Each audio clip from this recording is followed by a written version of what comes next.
Este video pretende explicar la metodología para el desarrollo de la práctica, preparación metalográfica y caracterización por microscopía óptica y cuantitativa. Te será útil para la revisión previa de las etapas de la metalografía y la observación microscópica, los materiales y equipo que se emplean y el porqué de su uso. Los ejercicios que se te solicitan realizar, definidos en el manual de la práctica, también se explican dentro de esta serie de videos. El Laboratorio de Metalografía de la Facultad de Ingeniería de la UNAM, ubicado en el edificio o el Centro de Diseño Mecánico e Innovación Tecnológica, que incluye los laboratorios y talleres de ingeniería mecánica, cuenta con diversas máquinas necesarias para el tratamiento de materiales durante cada una de las etapas involucradas en el proceso de preparación metalográfica, desde la obtención de lingotes del material hasta la generación de una probeta pulida. Para la estancia general en el laboratorio, es fundamental usar calzado cerrado y bata, no utilizar joyería y de preferencia tener el cabello recogido.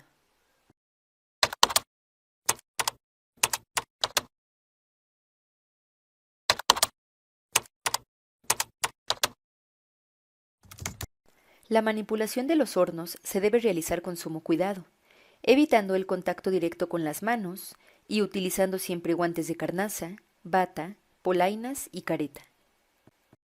En la sección de hornos se cuenta con un horno o mufla de temple eléctrico marca Heraeus, utilizado para la aplicación de tratamientos térmicos en metales como acero, aluminio, magnesio, cobre, latón, bronce y aleaciones. Su puerta es abatible y se abre y cierra mediante una palanca. Otro horno de laboratorio es uno de marca Unberg. También se emplea para la aplicación de tratamientos térmicos en metales. Es un horno con un periodo de vida largo y se puede operar frecuentemente a los valores de sus temperaturas máximas sin causar un desgaste severo. Genera un calentamiento rápido y su interior es de cerámica, y el aislante que también se encuentra en su interior conserva la temperatura. El horno Quintel se emplea para la obtención de materiales por medio de fundición. El horno posee dos tipos de aislamiento térmico. Uno es en tabique refractario de alta temperatura y el segundo es una fibra cerámica. Su puerta es abatible y se abre y se cierra mediante una palanca.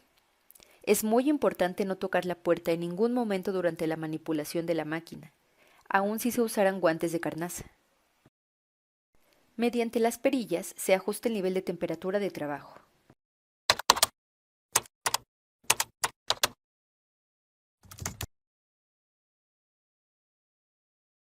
La cortadora de disco abrasivo, Abrasimet 2, marca Buller, se emplea para la obtención de probetas de menor tamaño, a partir de lingotes o de geometrías con un tamaño difícil de manipular en etapas posteriores. Posee un motor que alimenta el disco de corte abrasivo giratorio y una palanca para la aplicación del corte. Su tapa cuenta con una ventana que aporta buena visibilidad durante el corte.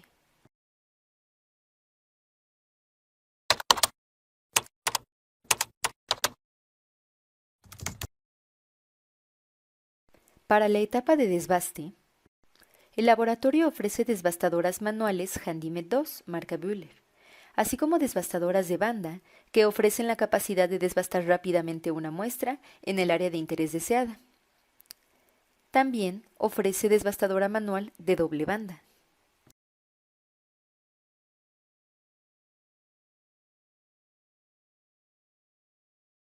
El laboratorio cuenta además con máquinas desbastadoras pulidoras de doble disco que, como su nombre lo indica, se puede hacer uso de esta en las etapas de desbaste y pulido debido a la versatilidad de los discos giratorios. Además, se cuenta con una pulidora de doble disco, específica para su uso en la etapa que describe su nombre, pues de esta manera, las suspensiones usadas en la etapa de pulido no se combinarán con las partículas abrasivas inevitablemente generadas en la etapa de desbaste. La ampliación del laboratorio de metalografía conllevará el uso de nuevas desbastadoras y pulidoras de un disco, marca Prezi, así como de un nuevo horno de tratamiento térmico, marca Caiza. La metalografía es un proceso que incluye una serie de técnicas para el tratamiento de un material, ya sea un metal, aleaciones y otro tipo de materiales. y se realiza con el fin de examinar y determinar los constituyentes, la composición química y la estructura física subyacente de materiales, para de esta manera establecer relaciones entre los elementos observados y propiedades mecánicas y físicas. Estudia la configuración de los granos, su tamaño y su forma, fases e inclusiones dentro de la muestra del material de estudio. La preparación de una muestra metalográfica incluye las etapas de corte, montaje, desbaste, pulido y ataque, seguido de la observación microscópica, la obtención de imágenes digitales, la documentación y la extracción de información de manera cuantitativa. La metalografía se aplica a gran escala dentro del control de calidad a nivel industrial. El control de calidad se ha descrito como un sistema para verificar y mantener un nivel deseado de calidad en un producto o proceso, mediante una planificación cuidadosa, una inspección continua y acciones correctivas cuando sea necesario. Algunas aplicaciones importantes son el análisis de falla. La metalografía representa un proceso dentro del protocolo de análisis, para comprender la naturaleza de la falla de un elemento, así como sus causas. Metalografía de campo. Evalúa la topografía y la microestructura exterior de la superficie de componentes de gran tamaño que no pueden ser trabajados en el laboratorio. La evaluación metalográfica de componentes aeroespaciales es aplicada durante la etapa de su diseño, producción y en algunos aspectos para su mantenimiento y su revisión. La manufactura de implantes ortopédicos a través del control de calidad sirve para relacionar el rendimiento de los materiales observados clínicamente con las características metalúrgicas de las materias primas.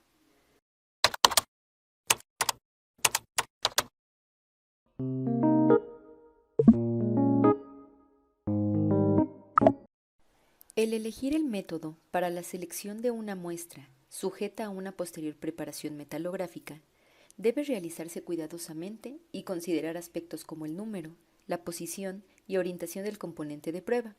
Por ejemplo, el número de muestras requerido para caracterizar un componente depende del tamaño y la complejidad de éste, así como de la naturaleza de sus condiciones de servicio.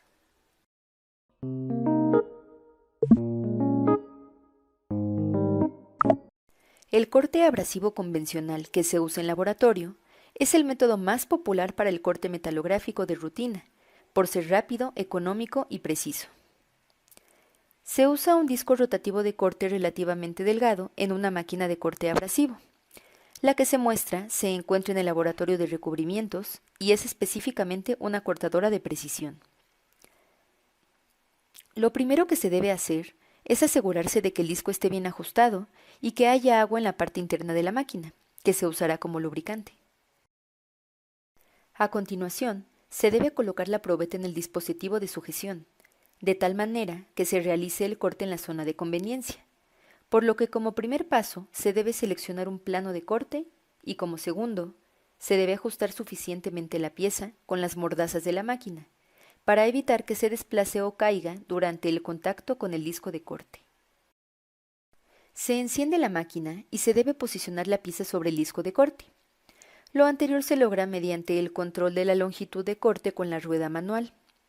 Mientras se va girando en el tablero de control, se muestra la distancia recorrida en milímetros, así como la velocidad de giro del disco.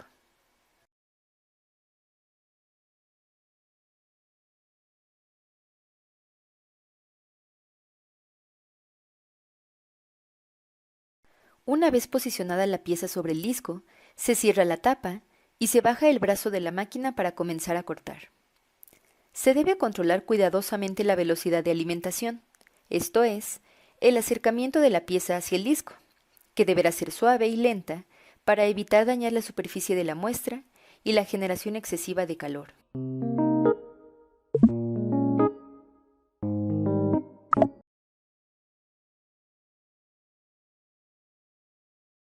El montaje consiste en el capsulado de una muestra del material de estudio en un material polimérico o al amordazarle con un dispositivo mecánico.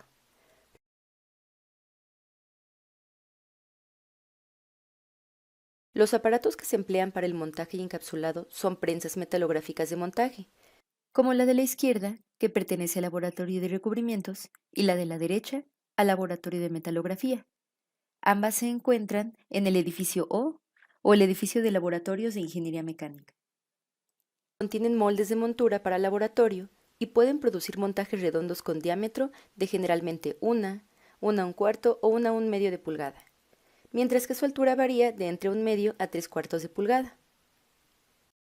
El material utilizado para el molde es típicamente un polímero termoestable, que requiere calor y presión durante el ciclo de moldeo. La baquelita es el material para moldeo de compresión más comúnmente empleado, debido a su simplicidad de uso y los buenos resultados que se obtienen como material de montura, por su bajo costo y su propiedad como material conductor. Mediante el botón respectivo en el tablero de control, se sube el émbolo de la cámara para colocar la muestra. La superficie a analizar es el corte longitudinal previamente realizado, por lo que es muy importante colocar la superficie donde se realizó el corte hacia abajo. A continuación, se baja el émbolo aproximadamente 1 pulgada y se coloca, mediante un embudo, la baquelita. Se baja el émbolo un poco más y se coloca la tapa dentro del cilindro, ajustándose muy bien mediante la rosca. Con los botones en el tablero de control, se puede modificar la temperatura de calentamiento, TH, modificar la temperatura a la cual se llevará el enfriamiento, o TC, y también se puede ajustar un tiempo de estabilización. Las resistencias producirán calor hasta llevar a la prensa a la temperatura de calentamiento, en un tiempo determinado para llegar a la temperatura de fusión, donde se estabilizará y después se dejará enfriar. Lo que permite enfriar es la alimentación de agua. Después de dejar enfriar, se quita la tapa y se sube el émbolo para retirar la pieza.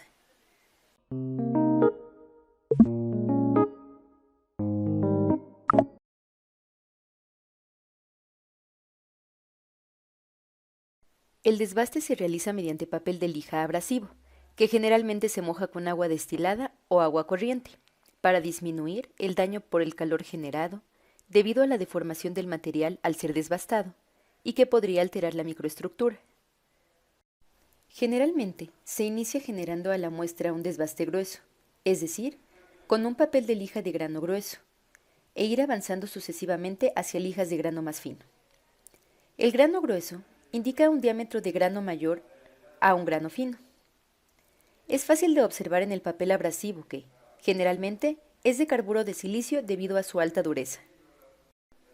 Esta es una desbastadora manual sobre donde se deben colocar las tiras de papel abrasivo o lija, cuya sujeción se crea mediante el sistema de flujo de agua activo, por lo que el papel se mantiene firme en su posición durante el proceso de desbaste. Con la perilla se controla el flujo del agua. El sistema de descarga elimina los residuos de molienda de los granos cuando la operación ha terminado. La dirección de desbaste deberá ser de arriba hacia abajo. La dirección del desbaste, en referencia a la muestra, no deberá permanecer constante durante el proceso, sino que deberá variar 90 grados entre cada paso de desbaste, lo que permite la generación de nuevas líneas o rayas perpendiculares a las del paso previo. Cada fase será completada cuando desaparezcan todas las rayas producidas por el paso del papel abrasivo anterior. La decisión de pasar a un siguiente paso es únicamente del usuario, por lo que deberá de ser muy cuidadoso en la observación de la pieza una vez terminado el desbaste, en cada paso, para asegurarse que las rayas hayan sido eliminadas casi por completo. También se puede emplear una desbastadora automática de disco rotativo. Primero, se debe colocar el papel de lija abrasivo de diámetro un poco mayor al del disco y ajustarlo con el sujetador de metal. Con la perilla se puede ajustar la velocidad de rotación. El usuario entonces sostiene la pieza sobre el papel, asegurándose de no ejercer demasiada presión y hacerlo homogéneamente para así compensar la tendencia de la muestra a inclinarse y generar diferentes planos.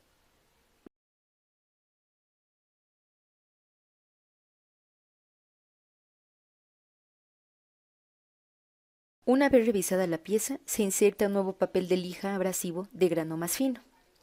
Es importante recordar que se debe usar suficiente flujo de agua durante el proceso. Para comenzar a usar la desbastadora automática, primero se quita la tapa. A continuación, Se quita el disco metálico y se coloca el papel de lija abrasivo. Para ajustarlo, se vuelve a colocar el disco metálico, asegurándose de presionar muy bien y que el papel quede totalmente liso, o lo más que se pueda. A continuación, se agrega un poco de agua y se puede comenzar a desbastar. Se ajusta la velocidad de la desbastadora automática con la perilla, se enciende y se pone agua por medio de una pipeta. A continuación, comienza el desbaste. Se puede usar guantes como se muestra en el video.